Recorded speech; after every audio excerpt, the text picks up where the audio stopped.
साहिब बंदगी राजीव, विक्रम, सतनाम, सतनाम, सतनाम, जय सतनाम, जयवती, सतनाम, साहिब बंदगी, अशोक जी, साहिब बंदगी, सतनाम, लालचंद जी, सतनाम, साहिब बंदगी, राजकुमार झा, योगेश, सतनाम, सतनाम, सतनाम,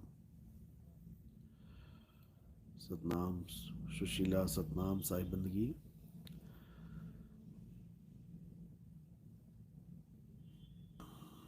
सतनाम। तो पहले उन सवालों का जवाब दिया जाएगा जो मेरे पास आए हुए हैं,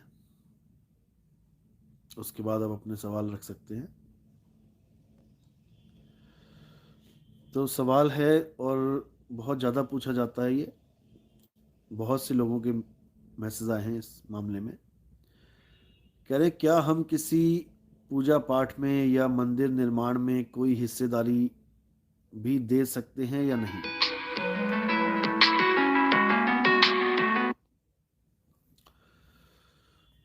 तो बताना चाहूँगा मैं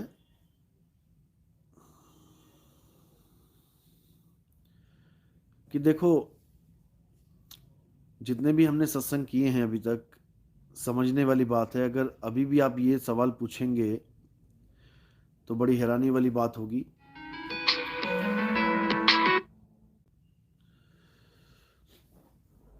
क्योंकि मैंने कभी इन चीज़ों में मैंने किसी को मना किया ही नहीं है।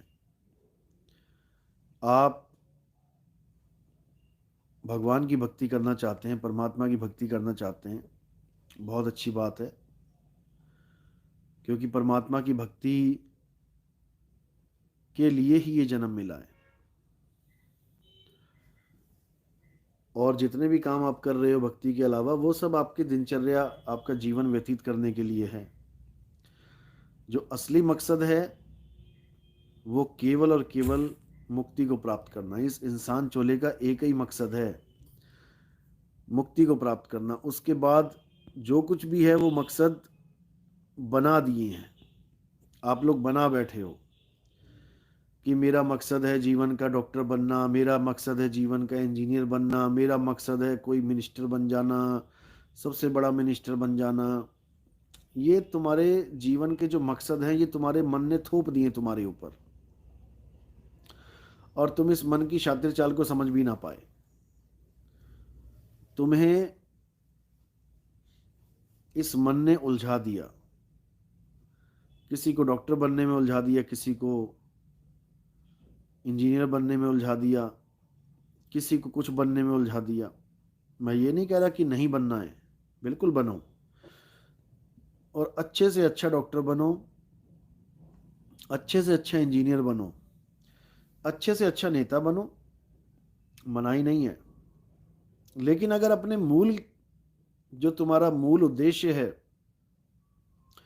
उसको भूलकर तुम एक डॉक्टर बनते हो, उसको भूलकर तुम एक अच्छे इंजीनियर बन जाते हो, उसको भूलकर तुम एक नेता बन जाते हो, तो मेरी नज़र में तो वो कोई बुद्धिमत्ता का कार्य है नहीं। जो काम तुम करने के लिए आए थे, मनुष्य चोला तुम्हें जिस काम के लिए मिला था, तुमने वही पूरा नहीं किया। उसके अलावा तुम कुछ भी करते जाओ, कोई फायदा नहीं उसका। क्योंकि सारी डिग्रियां, सारे खजाने यहीं धरे के धरे रह जाएंगे। सारी जितनी भी तुमने जगत से माया इकट्ठी करी, क्योंकि जगत की माया ही जगत में रह जाती है। किसी और के अकाउंट खाली हुए, तुम्हारे अकाउंट में भर गया पैसा। रहा वो इस तीन लोक में ही, इस तीन लोक में ही रह जाएगा, और अंत में सब मिट्टी हो जाएंगे। एक परमाणु बम फटा था, अमीर क्या गरीब क्या सब मिट्टी होके धरे के धरे रह गए। डॉक्टर भी वहीं मरा, इंजीनियर भी वहीं मरे, नेता भी वहीं मर गए। तो जब सारा कुछ यहीं का यहीं रह जाना है, तो फिर माया की दौड़ किस लिए। जब अर्जुन 5 गांव के लिए युद्ध कर रहा है और गांव यहीं के यहीं रह गए, तो फिर ये जंग किस लिए। हम भी किसी ना किसी चीज के लिए जंग कर रहे हैं, और यहीं छोड़ जाने के लिए, यहीं छूटेगा। ये सवाल भी आया था कि क्या हम अपने भाइयों से जमीन जायदाद के बंटवारे में हम लड़ सकते हैं, झगड़ा कर सकते हैं? बिल्कुल नहीं करना है झगड़ा। झगड़ा किस बात का भाई? पहली बात तो नाम रखा है बंटवारा। जब बंटवारा ही हो रहा है तो फिर झगड़ा किस बात का? कोई बंटवारा ना करे, झगड़ा तो तब होता है जब बंटवारा हो रहा है, बांटा जा रहा है हिस्सा, तो सबको अपना बराबर बराबर हिस्सा मिल जाए। झगड़ा करने की जरूरत ही नहीं है। और अगर कोई आपको आपका हिस्सा नहीं दे रहा है तो आप कानून के हिसाब से चलिए, आप केस कीजिए उस पर, अपने आप देगा, कानून दिलवाएगा। तुम्हें झगड़ा करने की क्या जरूरत है भाई? तुम्हें लाठी डंडे चलाने की क्या जरूरत है? उसका भी सिर फाड़ो, अपना भी फड़वाओ, और पता लगा दोनों ही एक्सपायर हो जाओ। फिर यहाँ रह गई जमीन पड़ी हुई, यहाँ रह गई दुकान पड़ी हुई, और दोनों भाई निपट लिए। उसका क्या फायदा? उसका क्या फायदा? 2 इंच कम मिल रही थी, कोई बात नहीं, कम में ही सब्र कर लेते, अगर ऐसा ही होना है तो। इसलिए कोई झगड़ा नहीं करना है किसी से। अगर कोई तुम्हें तुम्हारी जमीन पे हक जता रहा है तो आप कानून का दरवाजा खटखटाइए। मैंने सत्संग में बोला है कि हमारे पंथ में आने का मतलब ये नहीं कि तुम महादानीकरण बन गए। अगर तुम्हारा हिस्सा दबाया जा रहा है तो तुम आओ मैदान में, कानून के साथ आओ, आप केस लगाओ, अपने आप मिलेगा परमात्मा ने चाहा तो। और फिर भी ना मिला तो समझ जाना कि पिछले जन्मों का लेनदार है वो, लेके ही मानेगा। लेकिन तुमने ऐसा कोई कांड नहीं करना है। पता लगा तुम जेल में बैठे हुए हो, क्या करनी है ऐसी माया? जितने की तो जमीन नहीं होगी, इतनी तो तुम कमा के दोबारा बना लोगे। इसलिए अपने आप को इस माया से बिल्कुल अलग करके देखो। छोड़ना है सब कुछ यहाँ पे, झगड़ा करके भी इकट्ठा करके ले नहीं जा पाओगे, छोड़ना फिर भी यहीं पड़ेगा, इतना याद रखो। तो सवाल वही था, क्या हम किसी मंदिर के निर्माण में पैसे दे सकते हैं? क्योंकि बहुत से गुरु हैं ऐसे, कबीरपंथी गुरु भी हैं और अन्य भी हैं, जो कहते हैं कि नहीं, पैसा केवल हमारे ही आश्रम में आना चाहिए, हमारी ही ईंट पे ईंट लगाते रहो, हमारे ही आश्रम 1 माले से 2 माला, 2 माले से 10 माले बनाते रहो, कहीं और पैसा दोगे तो नाम खंड हो जाएगा। ये फालतू का ड्रामा जो चला रखा है इन लोगों ने, इसमें कुछ नहीं रखा भाई। आप जहां पर भी आपकी या आपके परिवार की श्रद्धा है या नहीं भी है, कोई अगर कोई मंदिर बन रहा है तो मंदिर तो पूजा के लिए बन रहा है ना, एक तरह से वो हमारे ही सिलेबस का पहला चरण है। क्योंकि हर भगत मंदिर से ही शुरुआत करता है, क्योंकि जो चीज दिखेगी पहले तो वहीं से अटैचमेंट होगी ना उसकी। अब परमात्मा दिखता नहीं है तो उसके साथ अटैचमेंट होगी कैसे? शुरुआत मंदिरों से ही होती है, शुरुआत मस्जिदों से ही होती है। तो अगर कोई मंदिर बन रहा है तो आप उसमें योगदान दे सकते हैं, उसमें कोई मनाही नहीं है।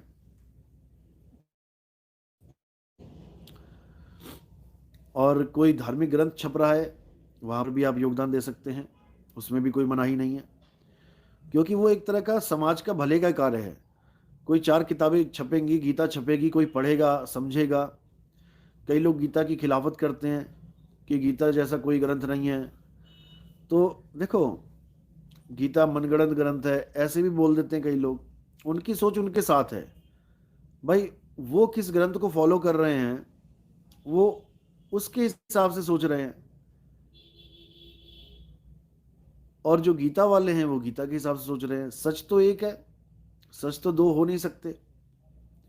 तो कोई भी ग्रंथ छपता है, आप उसमें योगदान दे सकते हैं। कोई मंदिर बनता है, कोई मस्जिद बनती है, गुरुद्वारा बनता है, आप उसमें योगदान दे सकते हैं, क्योंकि वो एक तरह से समाज में भक्ति को मेंटेन रखता है, मंदिर मेंटेन रखता है। वो बात अलग है कि मंदिर में पूजा करने का फल अलग है, गुरु धारण करने का फल अलग है। जैसे आप हनुमान चालीसा पढ़ेंगे, मंदिर जाना अलग बात है, हनुमान जी की पूजा करना अलग बात है, लेकिन जब आप सिद्धांत पे आएंगे तो हनुमान चालीसा में देखो क्या लिखा है, श्री गुरु चरण सरोज रज, शुरुआत ही यहीं से होती है। मंदिर में जाके आप गुरु धारण नहीं कर सकते, गुरु आपको बाहर ही धारण करना पड़ेगा, मंदिर से बाहर ही मिलेगा आपको कहीं ना कहीं गुरु। और पहली लाइन है, श्री गुरु चरण सरोज रज, निज मन मुकुर सुधार, बरनव रघुवर विमल जसु, जो दायकु फल चार। अगर चार फल चाहिए आपको तो गुरु की शरण में जाना पड़ेगा। मंदिर के फल अलग हैं, गुरु के पास जाने के फल अलग हैं। ऐसे ही देही गुरु को धारण करने का फल अलग है और विदेही गुरु को धारण करने का फल अलग है। जब देही गुरु मिलता है तो आपको ज्ञान रूपी फल मिलता है, और जब विदेही गुरु मिलता है तो आपको मुक्ति रूपी फल मिलता है। तो मुक्ति रूपी फल देने वाला एक ही है और वो विदेही गुरु है, उसके अलावा और कोई नहीं है। जिसको बोला भी है कि सेवा को दो ही भले, एक संत एक राम, राम है दाता मुक्ति का, संत जपावे नाम। तो राम है दाता मुक्ति का, शब्द गुरु तो मुक्ति का दाता है ही है, लेकिन शब्द गुरु का भेद बताने के लिए आपको देही गुरु के पास जाना ही पड़ता है। लेकिन ऐसे भी चालाक गुरु बैठे हैं जो देही गुरु को ही शब्द गुरु बना देंगे, कहेंगे ये वाली देह मत देखो मेरी, अंदर एक शब्द रूपी देह है, नूरानी देह है, नूरी देह है। ऐसे उलझा लेंगे, मतलब देह से पीछा छुड़ाएंगे नहीं आपका, आपको किसी ना किसी प्रकार से देह में ही उलझा देंगे। तो ऐसे गुरुओं से सावधान भी रहना है। हजारों गुरु हैं, लाखों गुरु हैं, लेकिन लाखों परमात्मा नहीं है। परमात्मा एक है, वो शब्द गुरु ही एक है। उस एक का भेद बताने के लिए लाखों आ गए, लाखों संत महात्मा उस एक की महिमा गाने के लिए आ गए, उसमें कोई दिक्कत नहीं है। लेकिन तुम कहो नहीं, हमारी गद्दी में 10 संत हैं और 10 ही शब्द गुरु हैं, हमारी गद्दी में 20 संत हैं, 20 ही शब्द गुरु हैं, तो ऐसा नहीं है। क्योंकि जहां गिनती आ रही है वहां भेद पड़ रहा है। तो वो एक है जो कभी दो हुआ ही नहीं।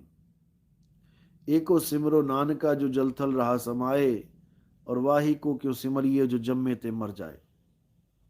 उस एक को जानना है, वो एक सबका है। किरणें अनेक हैं, सूर्य एक है, सूर्य को समझो। एक सवाल और आया है, क्या हम लॉटरी खरीद सकते हैं सरकारी वाली, या हम मकान बनाने के लिए जो ज़मीन खरीदते हैं उसमें अगर खुदाई में कोई धन निकलता है तो क्या हम उस धन को अपने पास रख सकते हैं और आपको भी उसमें से दान दे सकते हैं? देख भाई, पहली बात तो मैंने मना कर रखा है कि लॉटरी नहीं खेलनी है। लॉटरी का मतलब ही है बिना मेहनत की कमाई, और बिना मेहनत की कमाई आपके पास टिक नहीं पाएगी। बिना मेहनत की कमाई जब आ जाएगी, लाखों करोड़ों रुपए आ जाएंगे, आप संभाल ही नहीं पाओगे उनको। आपको यही नहीं समझ में आएगा कि मैंने कहाँ लगाने हैं कहाँ नहीं। आपको पता ही नहीं लगेगा कि कहाँ पे खर्चा किया जाए। आप उल जलूल खर्चा करने लग जाओगे, फालतू का खर्चा, क्योंकि उस पैसे को खर्चने में आपको दुख नहीं होगा। अगर आपने वो पैसा मेहनत से कमाया है तो आप एक एक पैसे को अच्छी जगह लगाओगे, एक भी गलत काम उस पैसे से नहीं करोगे। लेकिन अगर आपके पास गलत पैसा आ गया है तो वो याद रखना गलत गलत जगह ही निकल जाएगा। आपको पता भी नहीं लगेगा कि लाखों करोड़ों आए थे और कहाँ चले गए। तो इसलिए लॉटरी तो बिल्कुल मना है। आप कम खा लो, गम खा लो, लेकिन अच्छा खा लो। और जो बात रही धन गढ़ने की, गड़े धन के ऊपर, अगर आपने कहीं ज़मीन खरीद ली है और उसकी नींवें खोद रहे हो, ठीक है, अच्छी बात है, लेकिन अगर उसमें कोई धन निकलता है, कोई मटका निकल गया, घड़ा निकल गया, या कोई पुरानी अशरफियाँ निकल आई, क्योंकि इंसान ही है जो ये चीज़, ये काम करता है, ये धन कहाँ से आएगा ज़मीन में? भाई मिट्टी में तो सोने की अशरफियाँ बनने रही, ये तो बनी बनाई गाड़ी गई है ना, तभी तो तुम्हें मिल रही हैं। ये उन लोगों ने गाड़ी हैं जिन लोगों ने, जैसे पहले बैंक नहीं होते थे तो लोग अपने ही आंगन में धन गाड़ देते थे। अब जिसने गाड़ी है उसको अटैक आ गया, वो बता नहीं पाया किसी घर वालों को, या कोई कोई हमला वमला हुआ, कोई ऐसा कोई दुर्घटना हुई, तो वो घर बार छोड़ के भाग गए, तो धन वहीं रह गया, मौका नहीं मिला निकालने का। अब उसी जमीन पे आप आ गए। अब जब आप उसको खोद रहे हो, निकाल रहे हो, तो पहली बात तो ये है कि वो आपका है नहीं, आपका नहीं है वो। भले आपकी जमीन है आपकी, लेकिन धन आपका नहीं है। तो पहली बात तो ये है कि वो सरकार का है, क्योंकि ये कानून है हमारे देश का कि अगर जमीन में से कोई भी चीज मिलती है हमें और खजाने के रूप में मिलती है, तो वो हमारी नहीं है। उसके ऊपर कानून ये है कि वो सरकारी है। आप सरकार में जब उसको देंगे तो उसमें से कुछ परसेंटेज आपको जरूर मिलेगी। मेरे ख्याल से शायद 10% है, शायद, आप पता कर सकते हैं। 1 करोड़ का मिला सामान तो 10 लाख आपका है इनाम के तौर पे। मुझे कंफर्म नहीं पता इसके बारे में, आप पता कर सकते हैं अगर ऐसा कुछ है तो, मैंने सुना था।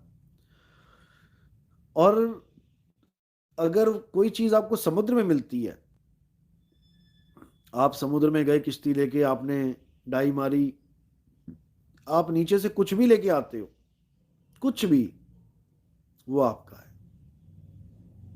ये कानून है कि समुद्र में से मिलने वाली चीज आपकी होगी और जमीन से निकलने वाली चीज वहां की प्रदेश सरकार की होगी। उसमें आप कुछ नहीं कर सकते।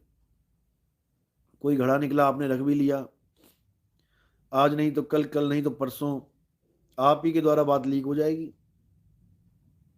या जो खुदाई कर रहे हैं वो बता देंगे किसी को, तो आप सीधे अंदर जाओगे, कोई सुनवाई नहीं होगी। और बात रही उस पैसे में से दान की, तो भैया हमें नहीं चाहिए तुम्हारा ध्यान। हमारे हम ना, हमने कोई बड़े बड़े आश्रम बनाने जो तुम्हारे ये 2 नंबर के दान चाहिए हमें। जो हमें प्रचार के लिए चाहिए, जो पेट्रोल भराने के लिए चाहिए, वो हमें बढ़िया मिल रहा है, मालिक की दया से सारे काम चल रहे हैं। हमें आपका ये 2 नंबर का पैसा नहीं चाहिए, ना ही कोई गड़े हुए धन की हमें कोई लालसा है कि ऐसा कोई धन मिल जाए।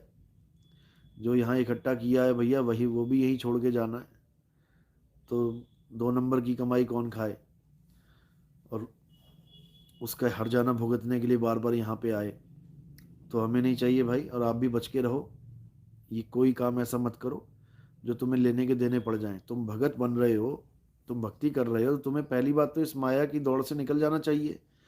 साहिब इतना दीजिए जामे कुटुंब समाए, दोहे तो ये पढ़ रहे हो और कह रहे हो कि गड़ा हुआ धन मिल जाए जी, ऐसे हो जाए वैसे हो जाए। क्यों आस लगा रखी तुमने फालतू की? जो तुम रोज 2 4 5 रोटियां खाते हो ना, यही तुम्हारी हैं, इसी से तुम्हारा शरीर चल रहा है। धन गड़े हुए धन की वजह से नहीं चल रहा है। और ना ही गड़ा हुआ धन मिल जाएगा तो तुम दुगनी स्पीड में भागने लग जाओगे, ऐसा नहीं है। शरीर जर्जर हो रहा है, धीरे धीरे नाश की तरफ जा रहा है, तो इस नाश की तरफ जाते हुए शरीर को लेखे लगाना है, ना कि गड़ा हुआ धन घड़ा उठा के सिर के ऊपर और दब जाना है। ये काम मत करो, छोड़ो, इसको दिमाग से निकालो और अपना भक्ति करो बस। पता नहीं कौन सा पल आखिरी पल हो, तो उस आखिरी पल को याद करके बस मालिक की शरण में रहो। 8 पहर मालिक को याद करो, उसी से कल्याण होगा, बाकी छोड़ दो सब। तो अगला सवाल है, गांव में बहुत जात पात देखी जाती है, शहरों